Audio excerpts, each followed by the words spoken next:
This is the Detroit Sports Podcast Network. And welcome in, folks, to another edition of Open Mic Night. I'm your host, Noah Taluki, and on today's episode, Tigers taking a big loss on Monday against the Indians. Couple observations from the past couple days for the Detroit Tigers, and also, we cannot have this podcast without talking about the biggest event happening in Metro Detroit this weekend, the Rocket Mortgage Classic, the third annual Rocket Mortgage Classic taking place at the Detroit Golf Club. I will be there on Thursday, and we'll talk about some of the featured groups and some of the golfers that maybe aren't as big names as some of the guys in the tournament, but also guys to look out for and pay attention to, maybe follow if you are going to be there as well. But hopefully everybody had a great weekend out there. I definitely did. Hopefully the flooding didn't affect you wherever you were. And, you know, I was back in Cleveland. We got some rain, but it wasn't as much as it was back in Detroit. And I just got to say, I saw some pictures of some cars. This seems to happen like once a year, it seems like in Detroit, where the flooding is just so bad that viaducts get flooded. I remember in high school coming from football practice early in August when it would take me 2 hours to get home just because of all this flooding. And cars were drowning in the water. And then I see pictures of people swimming in the water, and it just makes me think, I don't know why anybody would swim in this water in these viaducts. But hopefully the weather will calm down a little bit and we'll actually have some sunshine and make it a great weekend for the Rocket Mortgage Classic.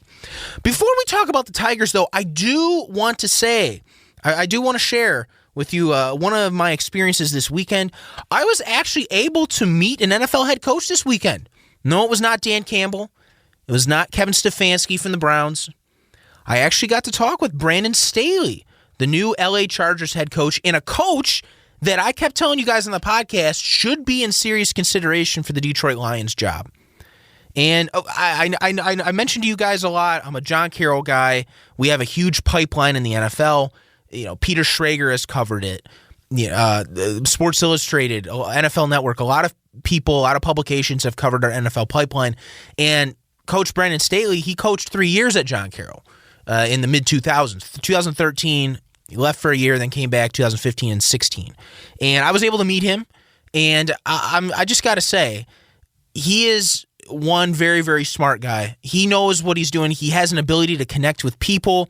He is just an encyclopedia of knowledge, a player-friendly coach for sure. And I've listened to a lot of interviews with some of the players on the Chargers right now, like Keenan Allen, and a guy that I think can really, really be a great head coach in the NFL. Guys, look out for Brandon Staley. Very smart, very personable, a guy that really can have a lot of success.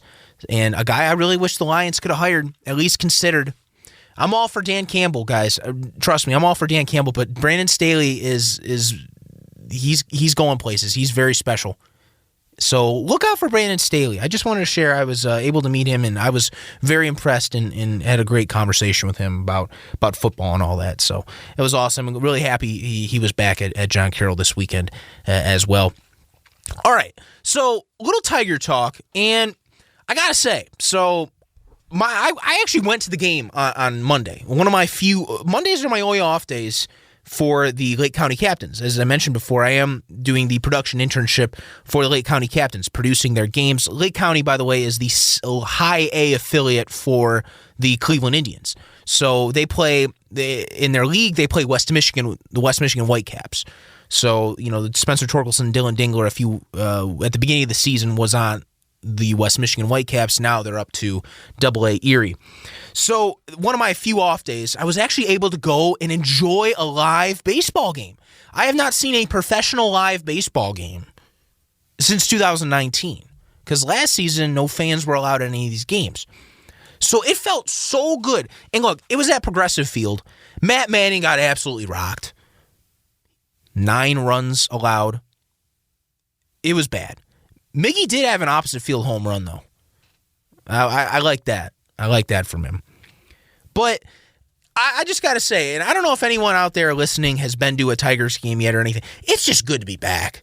It felt good to be in a ballpark watching baseball live, not on TV, not outside the ballpark, inside the ballpark.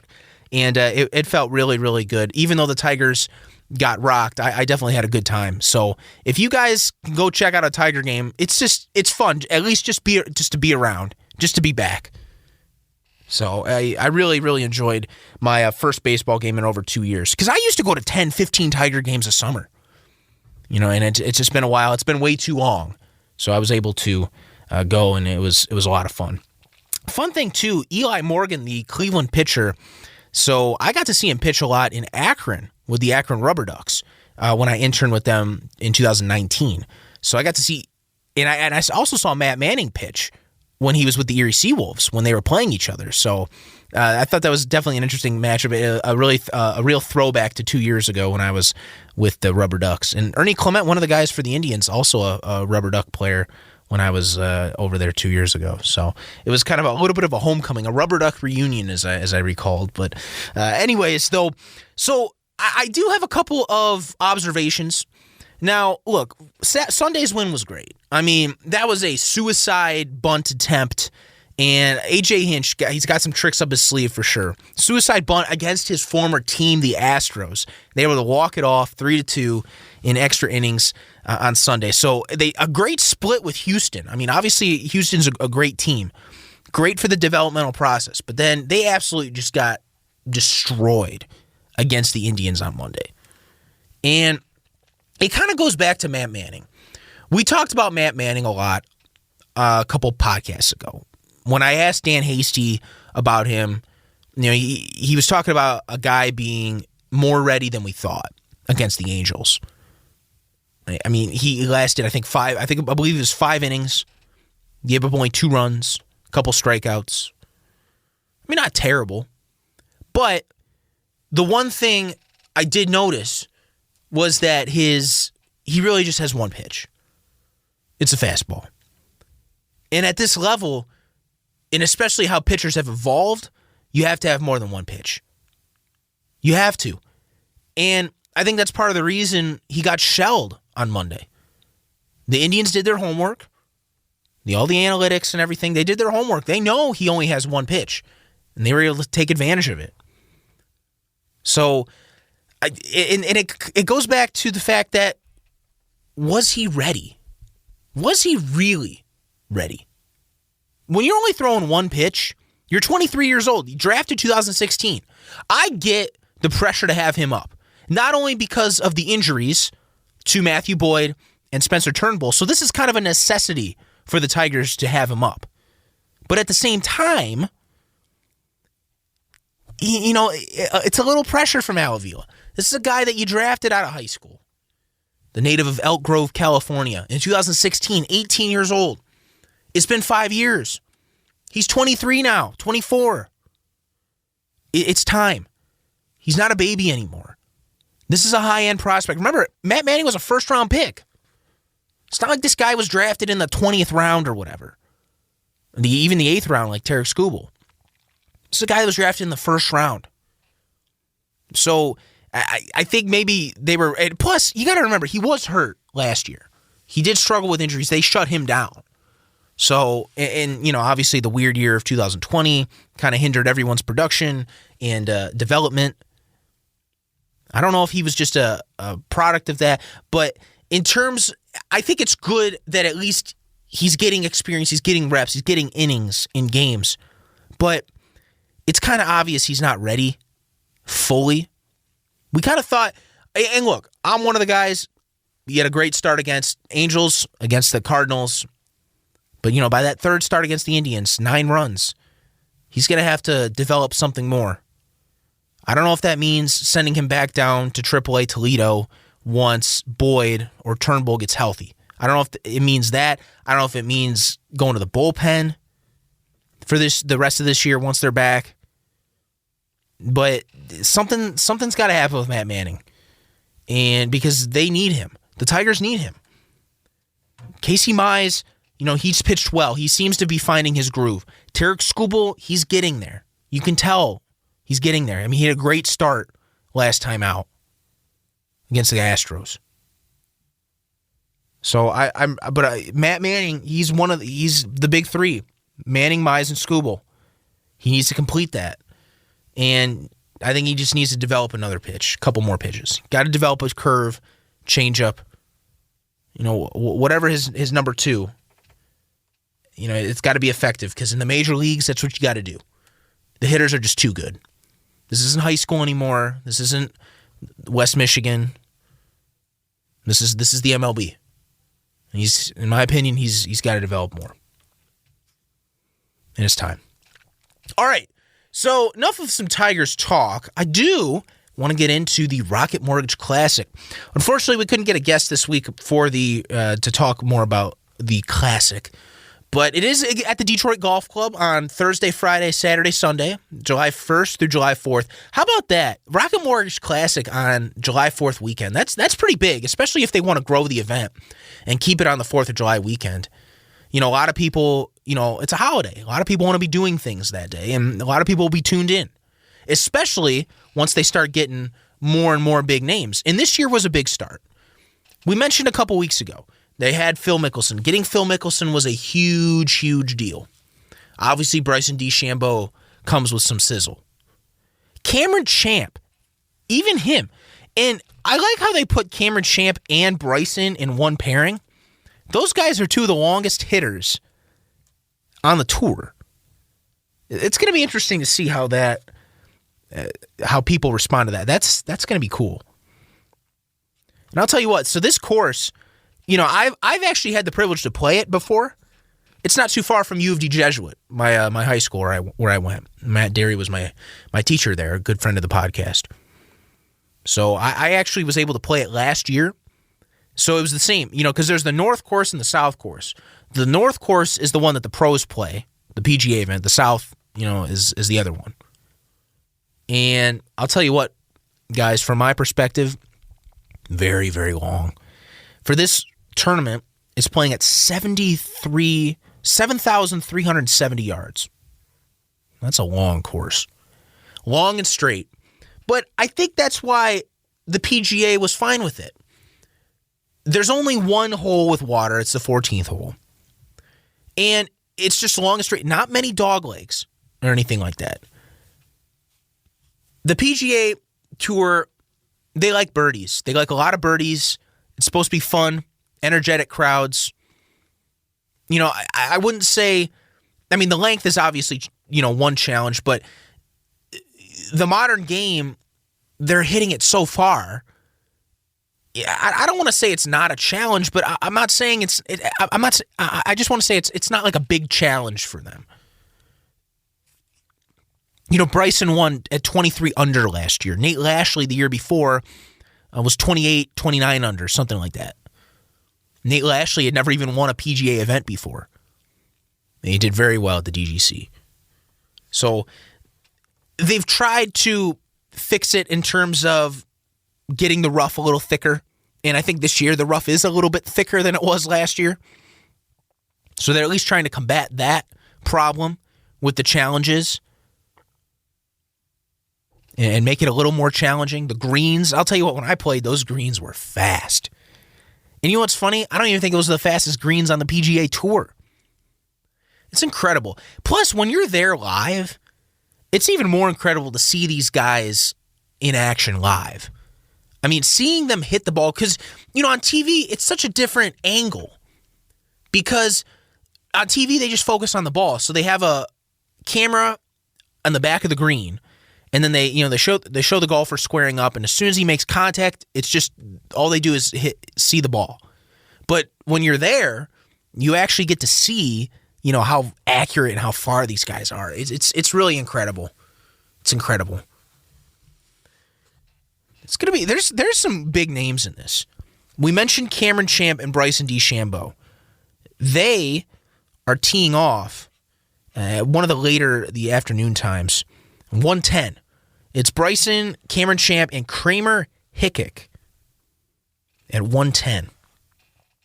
Bryson, the number 6 golfer in the world, already has 8 PGA wins to his name, including the one major, the 2020 U.S. Open.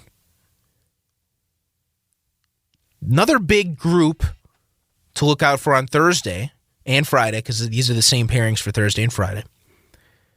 one of the morning groups. How about this? Phil Mickelson, Hideki Matsuyama, and Ricky Fowler. Ricky was a big, big name 2 years ago at it. He was, because he was sponsored by Rocket Mortgage and all that. A real supporter of the event. He's definitely going to be a fan favorite. I mean, Phil Mickelson, probably the biggest name this week. I mean, a fan favorite. I was watching videos of him at the practice rounds the last couple days. Very, very good with the fans. And that's something, and he's always been like that. He's always been a fan favorite.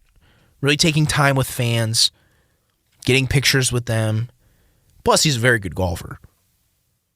And Hideki Matsuyama, a very big name, just won the Masters. Glad he's playing in it as well. The group after them, Nate Lashley, so he was the winner 2 years ago. He tees off at 8:05. This group, a couple groups before Mickelson, Fowler, and Matsuyama, Max Homa, kind of a up-and-coming name on the PGA Tour, Matthew Wolff, and Bubba Watson. I will say, Matthew Wolff, it's really good to see him back on the tour because he actually was tied for first last year in the Rocket Mortgage Classic with Bryson DeChambeau. And then he kind of fell apart. And Bryson just took control. He kind of had a meltdown on the last day. Yeah, but he took a lot of months off of golf. He was talking about his mental health and how he needed to step away. It was best for him. So it's good to see him back. And I know he was playing in the U.S. Open a couple weeks ago at Torrey Pines. Good to see him back. He's young, and he's got a really bright future. Another very young name to look out for if you're not as familiar with golf, Matthew Wolff.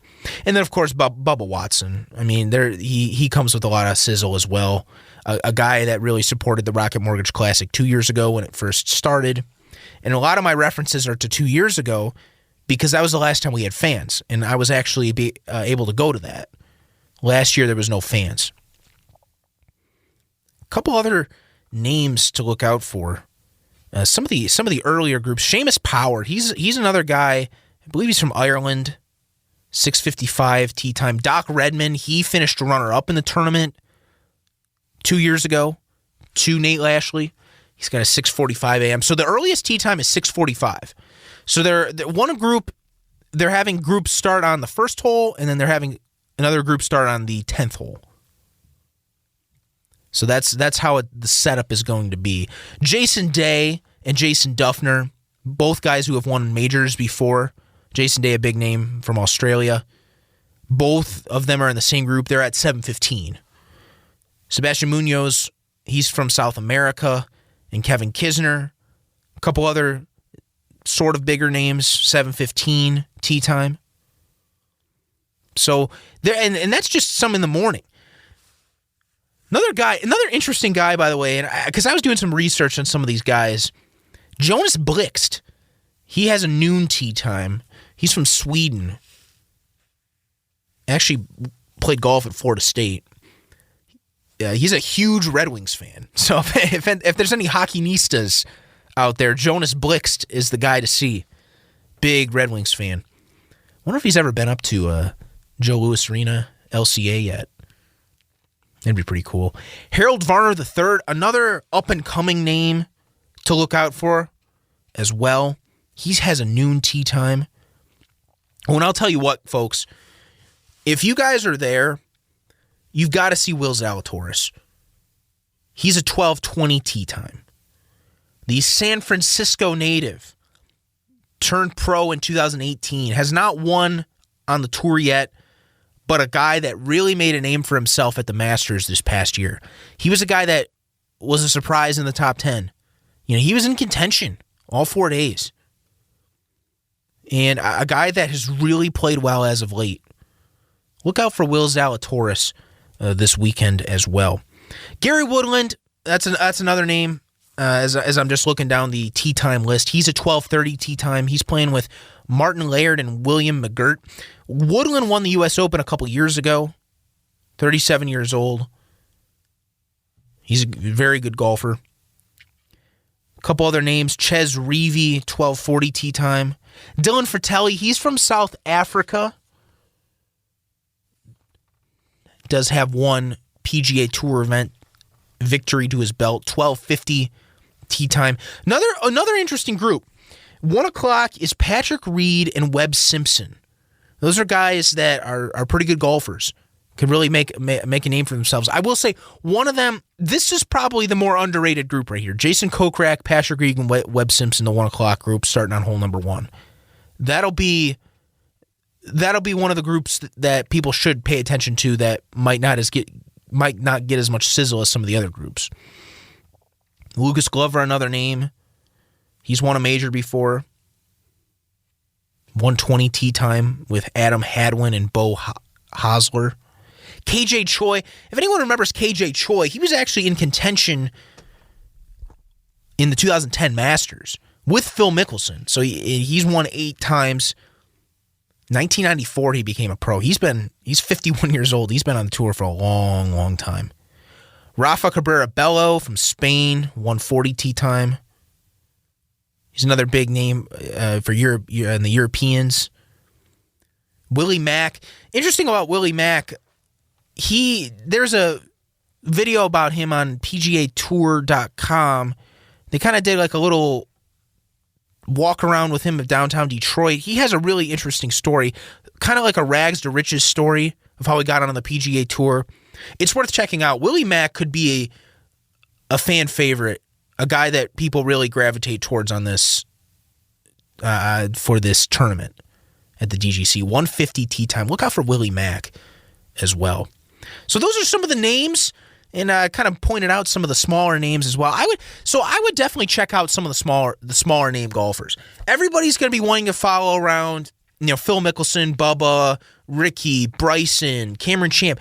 Those guys, and that's fine. I think if you're going, definitely make sure to check those guys out for sure. You got to follow them for a couple holes, or do whatever you want. I'm just saying, my advice would probably be to go to some smaller golfers. That's what I'm going to do. That's what I'm going to do as well. And this is really, really going to be a lot of fun, I think. And it's supposed to be a fun course. Very long, a lot of birdies. The 14, 15, and 16 holes, that's supposed to be that 3-1-3 challenge. So there's they're trying to make it kind of like a unique section of the golf course, like the 17th hole at TPC Sawgrass, the Island Green is, or the 16th hole at Waste Management Open at TPC Scottsdale in Phoenix, where everybody shouts, screams and shouts on that one hole. It's part of the atmosphere. They're trying to make the 14, 15, 16, the 3-1-3 challenge like that. 14 is a par 5, but it's a very eagleable, if that's even a word, par 5. So that's the 3 on the scorecard. The 15th hole is a par 3, so you could get a hole-in-one on a par 3. And then the 16th hole is a par 4 that you can birdie. So there's your 3. So the big thing is the 3-1-3 challenge. How many guys can get eagles, how many guys get a hole-in-one, how many guys get a birdie. Kind of add that up, and then they'll donate money to Rocket Mortgage or something like that. And they're charities. So it's supposed to be fun, and like I said, I'm really looking forward to it. I'm hoping anybody out there, if they go, they really enjoy it as well. There's kind of if you've never been to a PGA event, what I noticed last time I went was there's kind of two different groups of people, of fan, I guess. One group of fans follows one golfer the whole time, or a group of golfers the whole time. And then the other group of of fans kind of sits at one hole for the whole time. They'll sit at the 14th hole. They'll sit at the first hole, the tee box. They'll sit, and they might go up on the fairway, maybe up to the green, but they'll all kind of hang around that one hole. It's whatever, and it's whatever you want to do if you're there. That's just from my experience, and I've enjoyed that. I kind of did a little mix. Some hours I would sit right by a hole. Other times I would follow a golfer. I followed Bubba, I followed Ricky around, I remember. So I'm looking forward. I am just getting goosebumps right now as I record this podcast because I'm a big golfer. I'm a really big fan of it. And I have a lot of memories of my grandpa when I was a kid, because my dad's family is all into it. My grandpa's been golfing. He golfed for decades. And I have a lot of memories of watching the Masters at Easter with him, watching the U.S. Open for Father's Day, all that stuff, just sitting at the TV, just watching around. And I definitely come from a golf family, I would say, on my dad's side for sure. So being able to enjoy it, now I'm playing a lot more than I did. I played a little bit as a kid, but I've gotten into it a little bit more, past high school and college. So it's, like I said, a lot of fun. And if you're going, I would make sure to get a ride, because parking is a nightmare down there. Just have someone drop you off, because parking and getting on the shuttle, paying for parking, all that, it's not fun. So I would recommend having someone drop you off. That is for sure. All right, folks, thanks again for tuning in to Open Mic Night. Make sure to check out all the other content that the podcast network has to offer. The Doc and Jock podcast, the Wrestling podcast, and Michigan podcast. They got a lot of interesting stuff lately. The Fan Report, Adam Strozinski's podcasts. It's a lot of fun. It's a lot of great stuff. And John Macroom with SI Alliance does an amazing job. And all of his stuff, go check out his website and all the content that he has. Lions training camp's going to be coming up really soon, and I'm sure he's going to be covering that like crazy. So make sure to check out SI Lions as well, and be sure to watch the Rocket Mortgage Classic. It's going to be a lot of fun, and I'm really, really looking forward to that. And about the Tigers, let's hope they get back on the right track. Thanks again for tuning in, folks, to Open Mic Night.